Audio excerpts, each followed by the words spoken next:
Хай бүгдээрээ сайн байцгаана уу? За би өнөөдөр нэг Уэногоос нэг юу яах гэж Монгол руу юм авч явах гэж ингээд хэлсэн да. Тэгээд байгаа одоо би нэг өнөөдөр Уэногийн Америкоор ирсэн байхгүй юу? Тэгээд юу яасан энэс нэг Монгол авч явах юмнууд жоохон бэлэг сэлд авахад тэгээд ирсэн байхгүй юу? Тэгээд одоо юм идгээд Солонгос хоолны газар ороод ирсэн байна. Найзууд хажууд. Одоо харуулах гэж байна. Би одоо 2-3 сарын дараа Монгол руу буцаж байгаа. Ер нь 10 милиг гэх юм уу да. Тийм. Яг Японоос Монгол руу яг юу авч явбал зүгээр вэ ч юм уу?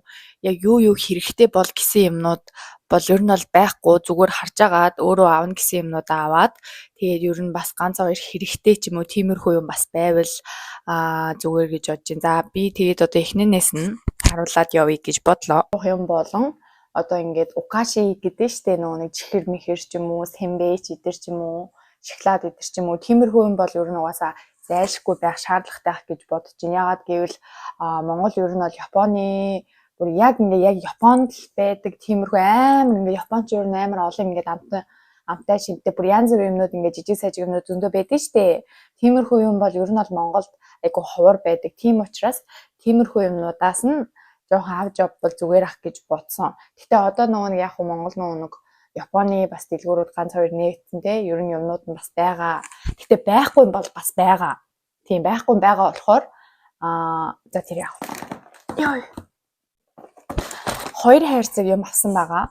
За тэгээд эхнийх нь болохоор ийм 4 төрөлтэй байна.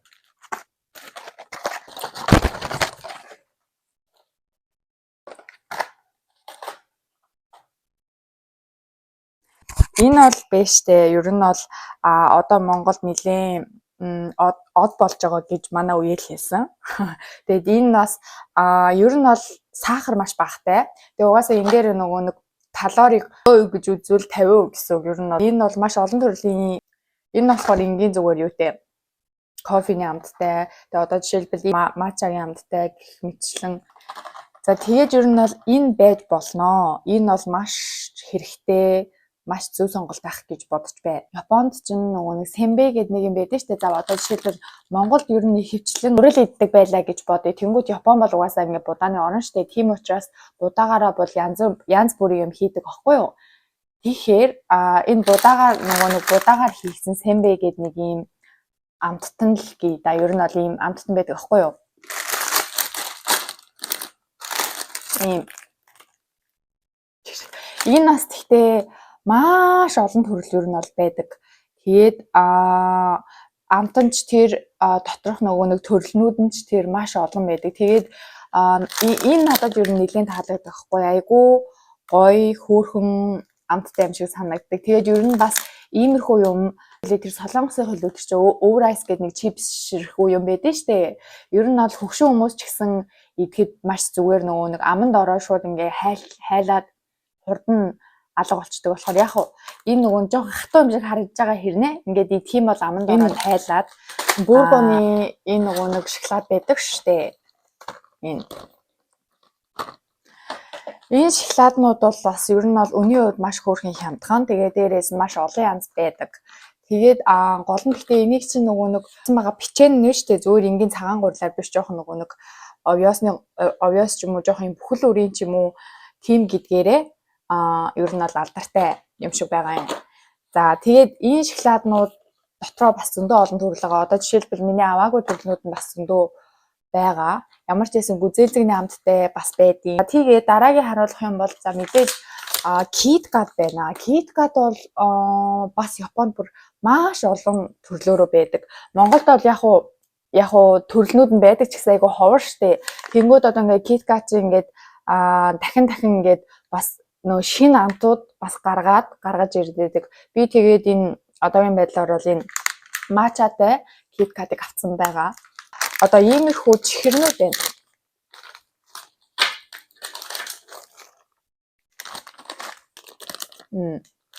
За энэ чихэрнүүд юугаар онцлог вэ гэхээр одоо жишээлбэл энэ бол зүгээр энгийн нэг чихрийг бодвол ядаж ингээд витамин С нэлээд орсон. Тэгээд энэ Японд бас зүгээр энгийн чихэрнүүдээс гэлгүй иймэрхүү чихэрнүүд одоо ингээд яг ингээ хоолойныг хүлэгдэг одоо чихрэн ийм гэх юм уу да. Нэг тиймэрхүү байдаг байхгүй. Тэгээ янз бүрийн ингээд амар гоё амттай.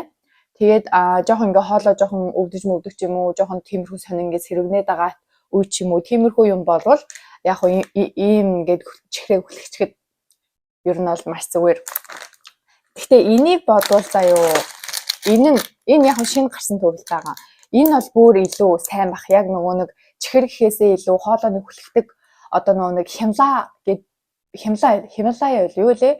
Тийм байдаг шүү дээ. Ер нь тиймэрхүү гээд ойлгочиход болно. Энэ бол за бүр бас энэ бол яг л тэр нөгөө нэг Хималая гэдэг шиг ер нь тиймэрхүү бүтээгдэхүүн гэсэн үг. Энэ Японд бишээ Монголд байдаг баха. Нөгөө нэг Mitsuya Cider гэдэг. Тэгээ тэрний ингээд 4 төрөл ингээд байдаг дотроо амт нь. Тийм ийм бас байна. Монголчин ер нь бол айгүй ийм хуурай сэрүүн орчинтой газар шүү дээ. Тийм учраас нөгөө нэг ингээ арьсч хуурайшин ер нь бүх юм ингээд хуурай байдаг болохоор нүдний тусаагаар бас хэрэгтэй болов гэж бодсон байхгүй юу би. Тэгээ ер нь бол нэг иймэрхүү нүдний тусаалга бас янз бүрээрээ байгаа. Тэгээд үнтэйгээсээ хямдханч байгаа. Хөөрхөн юм нь юу вэ гэвэл заяо. Ингээд өнгөөрөө өөр. How cute. Японд бол одоо ингээд хөрөгчний наалт бүр хар мянгаараа байдаг заяо. Тэгээ дээрээс нь одоо жишээлбэл газрынх ингээд яг газрынхын тусдаа бүр бас тиймэрхүү юм байдаг. Тэр нь амар гой санагддаг надаа. Тэгээд мэдээж Япон орнд ингээд амьдарч үзсэн. Тэгээд ингээд байж байгаа хүмүүс бол ийш тийшээ бэлэг ер нь бол авч явбал иймэрхүү хөргөгчний наалт бол маш хэрэгтэй ах гэж бодож байна. Тэгээд угаасаа хөргөгчн дээр ингээд наачаад айгу хөөрхөн харагдана. Тэгээд дээрээс нь нөгөө нэг Японы ингээд үзэсгэлэнтэй газрууд нь орчихсон Фужи уул байна. Тэгээд энэ Кёотогийн нөгөө нэг улаан ийм үргэлжилсэн газар. Тэгээд энд нь мэдээж ийм кимонотой хөөрхөн охин байгаа болохоор мэдээж маш дурсгалтай бэлэг болно гэж бодож байна. За тэгээд нь штэ. Японы гоо сайхны ч бас нэлээ ингээд хэрэгүүлдэг шүү дээ. Айгүй ийм нөгөө нэг цэвэр байгалийн яг будадаас гаргадагч гэдэг ч юм уу янз бүрийн ер нь бол юмнууд байдаг. Тэгээд би бас яг нэг хідэн ширхэг ийм юу авсан. Нүур угаач. Энэ бол нөгөө нэг Ротогийн Хада лобогийн нүур угаагч нь. Хялаараа хүчилтэй. Энэ бол бас маш зүгээр гэж бодож байна. Тэгээд өний хувьд ч гэсэн маш хөөрхөн боломжийн. За тэгээд би энийг бол яг нөгөө нэг өмнө хэрэглэж байгаагүй. Гэтэ энийг гэсэн хэрэглэж байгаагүй л дээ. Тэгээд ингээ коллаген орсон болохоор бас их зүгээр юм болов уу гэж санагдсан. Тэгээд эний нүур угаагч нь бас ер нь нэлээд гайгүй гээд байдаг болохоор энэс бас нэг ганц хоёрыг ер нь бол авсан. Өөрөө цэвэрлэхээсээ өмнө ер нь бол cleansing oil-оор цэвэрлвэл ер нь бол зүгээр байдаг шүү дээ. Тийм учраас ийм cleansing oil бас авсан заяо. Тэгээд эн чинь нөгөө нэг яг ингээд савлгаатай яг ингээд саваараа тустай байдаг. Тэгээд ийм зүгээр юм уудан дотор шингэнээрээ бас тустай зардаг болохоор ер нь тэр нь айгу амар. Cleansing oil бол бас ер нь нүүрний нөгөө нэг бохирдлыг ер нь бол сайн авна штэ. Тийм. Би энэ ягааны нь бол хэрэгжилж үзэж байгаагүй. Энүүний шарыг нь бол хэрэгжилж үзчихсэн. Тэгээд ер нь маш гайгүй зүгээр байсан. Тэгээ үнэр хувьд ч тэр тэгээд нүүрний будгийн арилгалтын хувьд ч тэр ер нь нэлээд сайн байсан. Япон орн бол юугаар алдартай гэвэл ногоон цай, матчагаараа мэдээж алдартай шүү дээ. Япон гэвэл тэгэнгүүт би ийм бас нөгөө ногоон цай авсан. Тийм. Ногоон цай бол угаасаа би маш их хэрэгтэй гэдгийг хүн бүр мэдэх байх. Надаар хэлүүлдэггүй. Энэ бол янз бүрийн маш брэндээс шалтгаалаад маш олон янз бас байгаа. Тэгээ би ямар ч байсан энэ хоёрыг бол авсан. Тийм. Тэгэд өөр нөгөө нэг юу мэдээж нүүрний маск бас айгүй амар хэрэгтэй. Жишээлбэл ингээ хүмүүс тас ингээ жуулчин ирсэн ч гэсэн ер нь бол Uniqlo гэдэг нэг юм брэнд байдаг шүү дээ. Тийшээ ер нь бол маш их хүмүүс нөгөө гадаа жуулчид ер нь ордог. Тэгээд тэнцэнээс хувцснууд маш их авдаг аахгүй юу. Тэгээд үний хувьд ч гэсэн ер нь бол их бас боломжийн. Тэгээд хямдарсан юмнууд ч гэсэн нэлээх байдаг. Ер нь гайгүй үнэтэй ч гэсэн ерөөхдөө байдаг. Тэгээд чанарын хувьд бол бас ер нь даавуугаар хийгддэг болохоор ер нь бол нэлийн гайгүй подолк ч юм уу тий. Тийм би Uniqlo-оос нэг ганц хоёр юмнууд авъя гэж бодсон.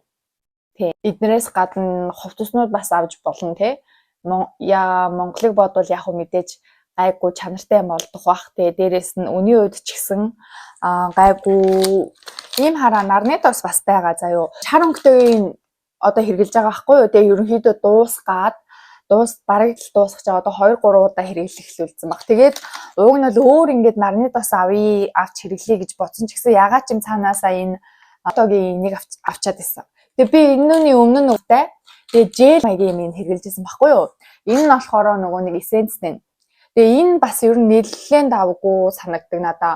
Айгүй юм гоё юм зөөлхөн бүтцтэй. Тэгээ дээрэс нь чигшүүл хялуурын өвчлөлтэй болохоор тэгээд угаасаа нөгөө нэг чигшүүлэх нарны тос нь болохоор нүүрэнд ер нь бол айгүй юм гоё зөөлхөн тэгээ дээрэс нь айгүй юм хурд шингээд алга болчдөг. Тэгээд айгүй юм төрхийгүй юм шиг харагддаг. Иймэрхүү нарны тос бас авч явбал ер нь их нэлээд зүгээр байх гэж бодож байна. Энэ ер нь бол нарны тос чинь ер нь явсан газар ер нь бол хэрэгтэй шүү дээ. Яг үннийг хэлэх заяа. Авъя гэвэл бүр зөндөө маш их юм байна. Би зүгээр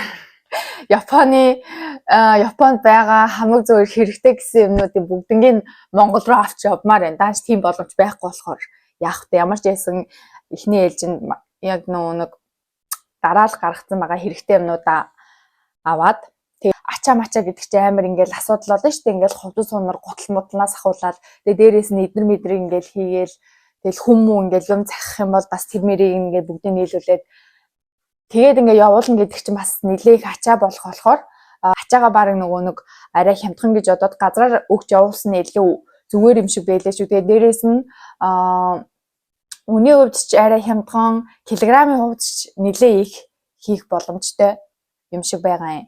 Тэгээд би одоохондоо нэг хэд хоногийн дараагаас ер нь бол юмнуудаа янзлаад тэгээд ачаагаа явуулъя гэж бодож байна. Тэгээд одоо жишээлбэл дайса мойсод гэхэд одоо ийм түлхүүрийн осор ч юм уу тий бас амар хөөх юмнууд байдаг. Тиймэрхүү жижиг сажиг юмнууд бас авбал бас хөөхөн хүүхдэд тэр заримдаа ингээд найзуудтай тэр ерөнхийдөө өгч болох ах гэж бодож байна. Тэгээд би бас нэг хөөх юм харуулахгүй. Яг түлхүүрийн осор гэснээс тиймэрхүү юм бас айгу хөөхөн санагддаг надад. Энд чинь нөгөө нэг хувцсан дээр нөгөө яачтай шүү дээ ингээ хатгачдаг хувцас ч гэлэхгүй гэхдээ одоо ингээд өрөвч юм уу те ингээ хатгачхад бас их хөөрхөн санагддаг. Түлхүүрийн осор гэснээс тийм түлхүүрийн осор бас ер нь их зүгээр шүү. Ийм тэнд одоо жишээлбэл самсаа ч юм уу тиймэрхүү газруудаар явбал түлхүүрийн осор бол бас яг Японы амир хөөрхөн гэсэн юмнууд янз бүрийн зөндөө байдаг аахгүй юу? Тэгээ энэ амир хөөрхөн санагдсан. Энийг гэхдээ би дээр нөгөө нэг нарита дээр хүн гаргаж өгч явахдаа наритагаас авсан байхгүй юу? Японы нинжатай заяа. Амар хөөрхөн санагдсан юм аа. Энэ ингээ нинжа. Самурай гэх юм уу? Тэгснэ юм сэлэн мэлэмтэй заа. Хөөрхөн магаас тэ. Тэгснэ энэ сэлэн мэлэмдэр нэм луу муу юм яатсан заяа луу муутай. Амар хөөрхөн. Яг Монгол гэхдээ сая сүүлд нэг хэсэг гарсан өгөөг сайн мэдэхгүй байна заяа. Тэрийн товс өгөөг мэдэхгүй байна. Япон сая нэг хэсэг байнга л бараг л дээр үеэс хойш байсан ч гэж магадгүй ч гэж мэдэхгүй байна. Нөгөө нэг одоо ингээд цүнх мөнх биш тэ өөргөвч ч юм уу янз бүрийн ер нь ямар нэгэн ингээд цүнхэн дээр ингээд цүнхний ийм том чихмэлүүд гэх юм уу? Чихмэл тэгээд жишээлбэл одоо иймэрхүү оосор нууж яж болно цүнхний гоёл гэх юм уу? Тиймэрхүү юмнууд айгүй их хэрэгэлдэг байхгүй юу Япончууд 10 жилийн одоо хүүхдүүд нь гэх юм бол иймэрхүү юм 100% цүнх мөнх ингээд дандаа бүр 10 жилийн хүүхдүүдийнх нь ер нь бүх юмнууд нь ижилхэн заяа. Тэгээд одоо ингээд цүнх мөнхөн дээр амар олон ингээд шаваарлцсан чихмэл мэхвэл тоглоомнууд ингээд зүүчдэг өлгчдөг байхгүй юу? Тэр нь ихтэй айгүй хөөрхөн харагддаг. Тэгээд яг уу хэрвээ тиймэрхүү юмнууд бас хэрвээ сонирхож байвал тиймэрхүү юм бол авбал бас зүгээр байх гэж бодож байна. Тэгээ бас сайн зөв сонгоорой гэх юм цаашаа угаасаа гэхдээ өөрөө бодож байгаа өөрийнхөө хэрэгтэй хүмүүс ер нь таалагдана гоё энэ бол зүгээр гэж бодсон юмнуудаа ер нь авчих зүгээр штэ. Тий. Тэгээд өөртөө бас юм авахаа мартав. Хамгийн гол нь өөртөө шинэ байдлаар нэг иймэрхүү байла. За тэгээд дараагийн бичлэгээр уулзлаа. Дүр бай.